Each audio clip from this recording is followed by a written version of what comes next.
My name is Brianna, and I welcome you to the Tales of Adventure, a D&D podcast like no other.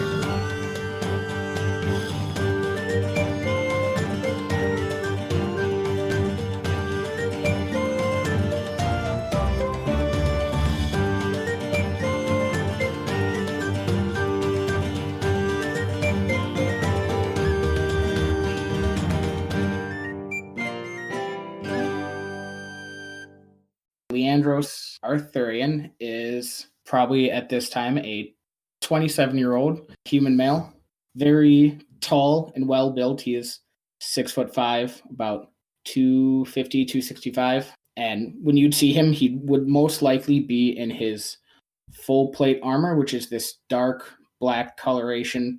Kind of has some swirls to it because it's made out of adamantium. He'd have a halberd as his main weapon, and then a thick black lion's mane trimmed cloak that is dark blue, a more royal blue in coloration, with his family's sigil emblazoned on the back, which is two lions holding a sword between them. For me, I get way more into my characters than I do myself. I'm just Steven, the guy behind the very tall guy. Been playing D&D for a couple years and really enjoying my time with it. Hoping to branch out into other systems soon.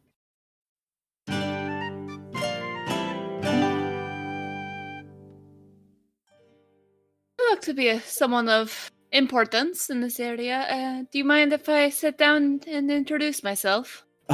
Not many people, well, some would say I'm important, but anyways, yes, please take a seat. My name is Leandros Arthurian. Pleasure to meet you. My name is Esther. I've actually heard your name before in relation to some of the things that have been going on around here that I'm rather curious about. As much as I've tried to portray myself as just one man, it seems the name has gotten out there more than I intended. If half of the rumors are true, you've been involved in quite a few adventures that have saved this world probably more than once. It makes sense that you've developed a reputation. I've grown more accustomed to it over the past year or so. But like I said, I was just one man as a part of it. It was hardly all on my shoulders. Rather curious, though. What's your story? How did all of it begin? Much of it by accident, really. Naturally. My grandfather was an adventurer himself, and so when it came time, I figured I would try and make a name for myself as well. Working with the Lord's Alliance, I first found myself traveling to Greenest, and that's where the story began. I'm not sure how much of it you've heard, but they were one of the first cities attacked by the cult. The Cult of the Dragon, that is. Cult of the Dragon. Why do I have a feeling this is definitely going to involve Tiamat at some point? That is the end of the story, yes.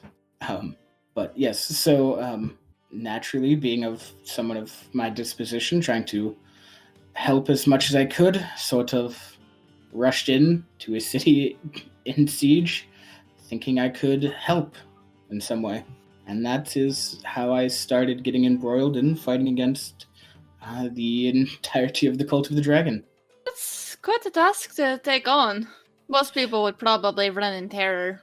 Yeah, and it was probably the smarter move. At the end of the day, when you really think about it, I did technically die during that, but... You're looking rather well for the dead man. I assume it didn't take. Oh no, it took. But thankfully, as I said, my grandfather himself was an adventurer and has resurrection spells at his disposal, so it took, but not for too long, which is the fortunate part for me. Pretty fortunate. Most people don't have quite that luxury, and those who can be resurrected usually end up in a lot of debt. Yeah. I as I said, I know how fortunate I am. I didn't exactly see it at the time. You know, I was young and abrasive. Didn't want to be owing my grandfather any more favors. But it certainly was a stranger time for me. I imagine being raised from the dead is not a commonplace occurrence. And thankfully, I've only done it the once. I've done my best to prevent that from happening ever since then. It's not something you would want to experience too often. Oh, I've heard it's rather unpleasant, and I'm not sure how many times you can be brought back from that before it's permanent. Yeah, I'm glad I didn't have to test it. I've had other friends who have been brought back at least once, but the second time we weren't as fortunate in returning them. So I do know it's not an easy guarantee, even if you have the power. Yes, the balance between life and death is a tricky thing to deal with. Aye, it is. It is. But I'm sorry, I didn't mean to start off the conversation on such a dour note. It is certainly a strange way to start an adventure with dying at your first real encounter. Well, at least it wasn't your last. Yes, and had that been the end, I would have been at least secure in knowing it prevented more deaths in the town. What had happened was the people I was traveling with, there were others. Like I said, I was never alone in any of this. We saw the city under attack and sought to get as many of the residents of Greenest as we could into the castle in the center of town. And I had thought we'd be holed up there, either praying for Tritherian's blessings for the cultists to leave, or just waiting out time and escaping when we could. But some half-dragon-like man from the cult came out and said, "Send out your best warrior from the town. We'll fight, and if they beat me, we'll leave. If I win, we'll leave, and we won't kill anybody else." And so I was cocky and thought I could beat him. I was wrong, paid the price for it, but I had at least secured the town's safety, so I thought that was good enough. It's fortunate, especially that he kept his word. Yes. Oftentimes, it's not usually how that ends. It was surprising, to say the least, to learn that it had worked. And the next time I did face him, we were able to get the better of him, so justice in that as well. Fortunate indeed. I also imagine he was rather surprised to see you. He was, just as I was surprised to be seeing him again. You don't often face the person who killed you, or at least I didn't expect to. I imagine that was rather strange. And everything about that journey and adventure was certainly strange, from allying with lizard folk to speaking with the Red Wizards of Thay. None of it quite made sense to me, but... Your life has certainly not been boring, I can tell. Yes, it certainly hasn't. Hence why people like you often seek me out to hear the story, and I don't mind sharing it, but I always make sure to stress that I was just one small part of a larger picture. Which I can appreciate. There are some people who would take all the credit for themselves. I'm not a fan of them. Sometimes I wish we had somebody who could take all the credit for me, but I suppose the name recognition doesn't hurt. It's just, as strange as it seems, I'm not used to being the center of attention. Not a big fan of fame, I see. How do I put this? I appreciate knowing that there are people out there who look to me for help and as someone to look up to, but I never want people to think I'm something more than I am. Because at the end of the day, I am just a man and his halberd. Nothing more, nothing less. You are a good man, though. I try to be. Sometimes that can be a rarity in some places. Should have seen some of the people that I did travel with. They're far from calling them good people. They were fine traveling companions, but didn't exactly see quite eye to eye on all things. Often happens. It takes a variety to save the world. That is certainly true, and rallying together most of the Sword Coast was a challenge in and of itself. Not a big fan of politics, especially through those council meetings. Everybody wants their own piece of the pie, as it were, as if there isn't a cult trying to resurrect Tiamat and destroy the entirety. And yet, they felt they still had the time to bicker over rewards and lands, and I'm just glad we were able to sort them out eventually. I've never been a huge fan of politics, so knowing how to work with them can be advantageous at times when it's necessary to work with them. Never Yes, my favorite thing. of course not. my mother did a lot of politicking for our town of Loudwater, which I will eventually be lord of, and I will have to deal with this politicking more when that time comes. But until then, I try to avoid it as much as possible. That'll be a nice change for them adventuring, I imagine. I don't know about nice. I do quite like my life out on the road. Strangely enough, I'm much more confident facing down demons and dragons than I am lords and ladies. Fair enough. These demons and dragons are upfront about the fact that they hate you and want to kill you. Exactly. Somebody else finally gets it. Trust me, I've been there. Oh, but yes, sorry, where was I in the story? Following with the... So around how you got involved with taking down Tiamat, I believe. Yes. So yes, as I was saying, eventually chasing leads down within the cult, that is, my group and I found ourselves in the midst of the councils in Waterdeep, trying to rally together the forces of the Sword Coast to take on this cult. Chasing down any leaders we could, fighting dragons, getting help of chromatic dragons. Oh, sorry, not chromatic. Getting the help of the metallic dragons, negotiating with, the Wizards of Thay, the Arcane Brotherhood. Strangely enough, as I just said, I wasn't a fan of politicking. I found myself doing it a lot during that adventure. I imagine. Taking on the foes large as Tiamat requires more of an army than most single countries have. Yes, it was quite the force to see when we had it all gathered, and we met them out on the fields in front of the Well of Dragons while our main forces took it on. It was tasked with my group. It was myself, a halfling named Arla, and a human who strangely called himself Goblin. He was a strange fellow. Rather a unique name. He was an interesting character, to say the least, but we found ourselves inside the very temple where she was to be brought to this plane, and unfortunately, we were not quick enough to prevent her summoning Holy. We did have to fight at least some version of her. A weakened one. We had been able to stop the full Tiamat from coming through, but it was still quite the fight. I can imagine Tiamat is very much not an easy foe to destroy. Trithurian's blessings, no. At least you were able to make it a weakened version instead of the full, powerful Tiamat. Fear this world may not still be standing if you hadn't. Yes, I can tell you from being right up in there in her jaws, literally, had she been any more formidable, I don't think we would have made it. Even as weakened as she was, by the end of it, I was barely able to stand. But you stood, and you survived, and you succeeded. Yes, it's still hard to believe sometimes that is actually what happened.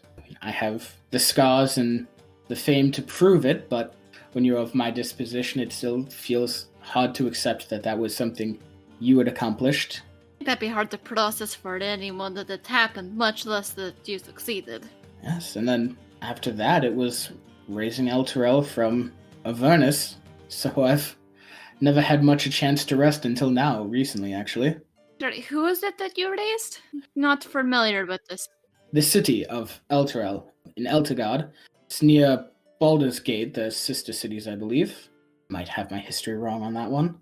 How did a city end up in Avernus and needing to be raised? That is an interesting tale as well, I suppose. Apparently, the mayor there, a wretched man named Thavius Krieg, had created a contract of sorts with one of the archdevils in Avernus named Zariel for protection, and apparently at the end of the contract, Elturel would be dragged back down into Avernus. And so, between adventures, I had been traveling with the Lord's Alliance, doing work for them, when I heard about an entire city disappearing, obviously something that concerned us. I went to investigate and found Elturel being dragged by these vicious infernal chains down into the bottom of Avernus. That was a very terrible deal. It was. I'm still not quite sure what he got out of it. Perhaps he didn't get dragged down to Venice himself? No, he did, actually. Apparently, when it happened, he had fled to Baldur's Gate, and from what I was told by the companions I met down there, he was struck down, and we eventually did find him in Avernus, but in a much corrupted form. But hearing what he did, our companions and I, we did finish him off to settle the score, as it were. A rare moment of anger and contempt from me, but thinking of what he had put the city through, I couldn't stand to let him live even in that cursed devilish form. At least your anger was understandable. Not sure what kind of person makes a deal that involves a city being dragged into hell. Yes, I should hold my words before speaking too much and speaking too unkindly. He was, from what I understand, a good man for most parts, save for this one glaring example. But part of it was probably mercy, so he didn't have to suffer as a devil. But in any case, that was certainly a time as well, trying to navigate first through the politics of the material plane, then the politics of devils. They're very tricky to deal with. They were. Thankfully, there were more talkative and sly people in the group that could weasel their way through these words better than I could. It's not that I can't lie, I'm just not very good at it. It's not always necessarily a bad thing. True. It saves a lot of questioning when I tell these stories, though. Most people know that I lack that ability, so they know I have no reason to lie about any of this. Also, I have a gift that I'm usually pretty good at spotting when people are lying. That is another thing. I've been around plenty of insightful people to know that I might as well not even bother to try anymore. The world needs more honest people in it. As I say, if you always tell the truth, then you don't have to keep track of the lies. That is true. That is very true. So, you destroyed Tiamat. You raised the city from Avernus. Have you done any other things that most people would probably think you're lying about? Well, as strange as it'll sound after hearing those stories, the most difficult thing I've ever tried to do is court somebody. Oh. Facing down Tiamat was much easier. Does this somebody have a name? She does. Apogee Delacus. She is from Waterdeep. Things are going well. She's on her own travels for the moment. But I think it's the last large hurdle I had to clear in my life, and for now I'm hoping things can be much simpler for us. Well, as simple as they can be. Yes, life has a way of being far more complicated than you think it should be, but I also hope that things go well for you. As well. We do plan to travel sometime, so I'm sure we'll find ourselves in our own adventures, but... Hopefully no more having to save the world. Correct, yes. Bandits, owlbears, other dragons, those I can handle, but I would like some respite, at least, from the world-saving adventurers that I've been more known for. Have you ever thought about what you might be whenever you decide to not adventure? Or is this something you've always wanted to do? All I've ever wanted to do was be a good, kind man who people look to for help. I assume after my time adventuring is done, Apogee and I might settle down in Loudwater. I'll take over post as Lord of Loudwater from my mother when she's ready to retire. And hopefully the story of Leandros Arthurian ends with, and he lived happily ever after. That's the hope, as simple and mundane as it might sound. Sounds rather charming to me. I'm glad it doesn't sound too foolish. I know how much people might scoff at that, seeing a man of my size and stature wanting something simple like that, but I think my time of saving the world is over. At least I hope it is. Now I hope I can focus on helping more directly with both the city, with Apogee, with eventual family, if that's something she wants. And you can always help train and teach the next generation of adventurers. Yeah, I actually hadn't thought of that, but it probably would be good use. at least keep my sword arm ready. I'm sorry, I've been at the tavern for a bit, so I've had maybe one too many ales, so the words are getting a little mixed up.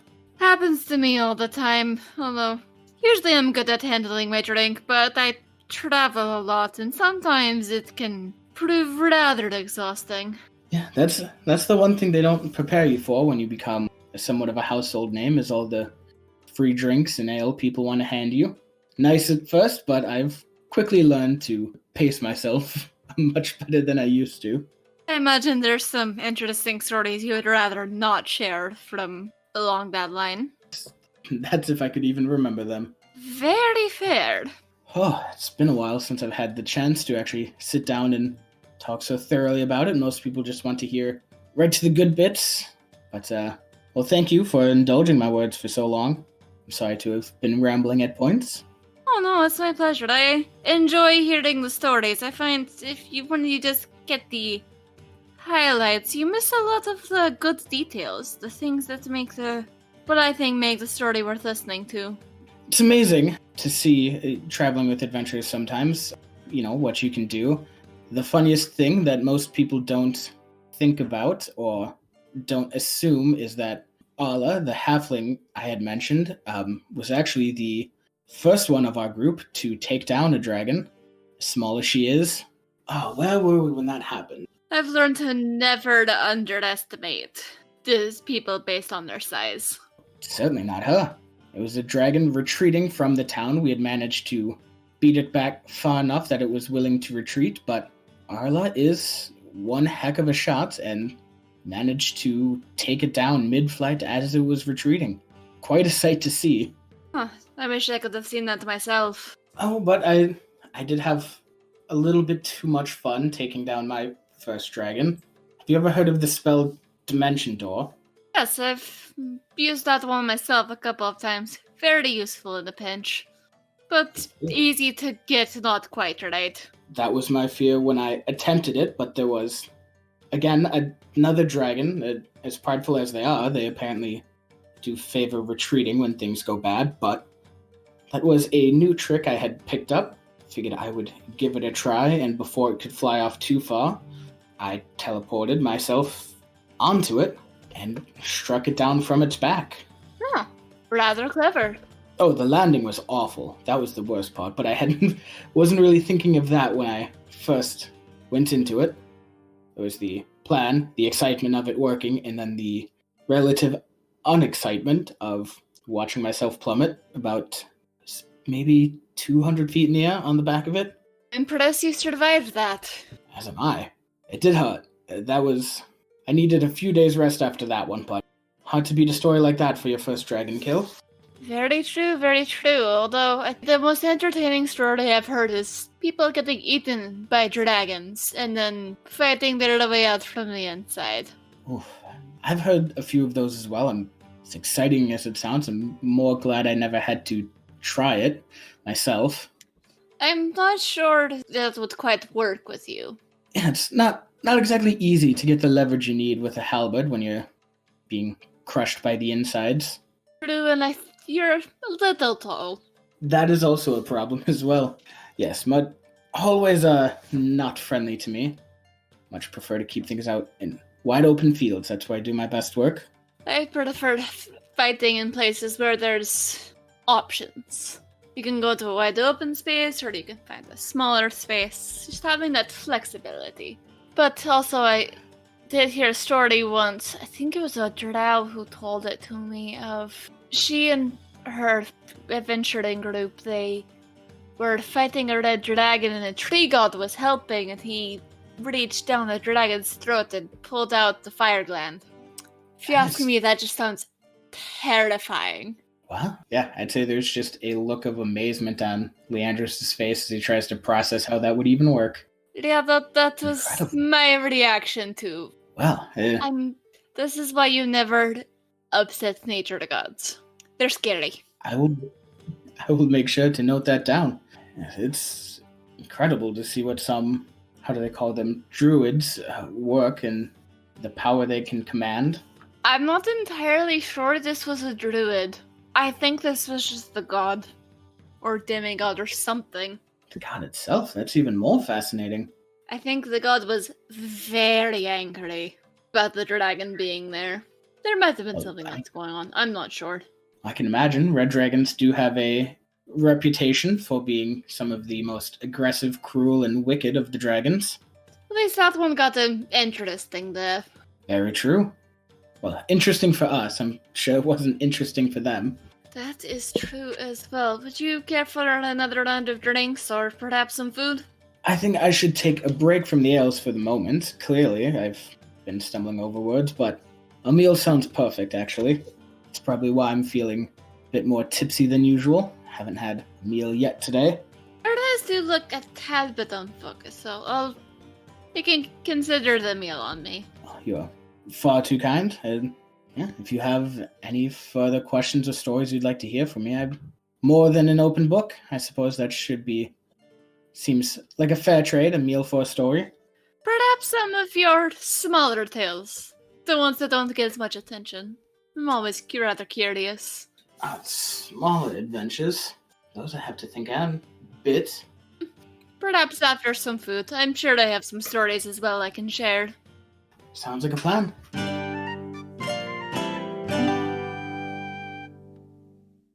Tales of Adventure is directed and produced by me, Brianna Toiber, as part of Pseudonym Social, a creative podcast network. The music is by Patrick Chester of Chester Studios. To see more of his work, visit his website at chesterstudios.net. Find out more about Pseudonym Social by visiting our website at pseudonymsocial.wordpress.com. If you like what I'm doing and would like to support this podcast, please go to patreon.com/pseudonymsocial and choose one of the tiers connected to Tales of Adventure. You can also leave a review on iTunes to make our show easier to find for those who need it.